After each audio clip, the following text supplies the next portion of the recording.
এতে ইউরিয়া ব্যবহার করি, ড্যাপ, ফসফেট, পটাশ। এত সুন্দর গাছ, হ্যাঁ দেখেন এতে কত সুন্দর পাতায়। হ্যাঁ এতে কি ভাই আপনি গরু সার ইউজ করেন নাকি ভাই আপনি? হ্যাঁ করি। এই যে সার আছে, অনেক রকমের সার আছে। এটা কি সার দেখি কি সার? এই যে একটু সাথে দেখান। গোড়ায় একটু এরকম আপনারা এই সার ইউজ করবেন, হ্যাঁ। তাহলে আপনাদের ফসলটা এমন সুন্দর হবে। এরকম বালি গোড়ায় ভাই, আপনি এখন- ছিটাই দিতে হবে। তারপরে ভাই আপনি এই চাষবাস কতদিন ধরে করেন ভাই? এই 10 বছর ধরে চাষবাস করি আমরা। 10 বছর? তাহলে তো আপনার অভিজ্ঞতা অনেক, তাই না? হ্যাঁ অনেক। ভাই আপনি কি খালি এই শাকই লাগান নাকি আরো অন্য কিছু লাগান?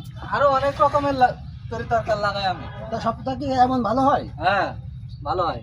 যাক, তাহলে তো আপনার খুব লাভবান হয়, লাভ হয় আপনার। হ্যাঁ প্রচুর টাকা লাভ হয়।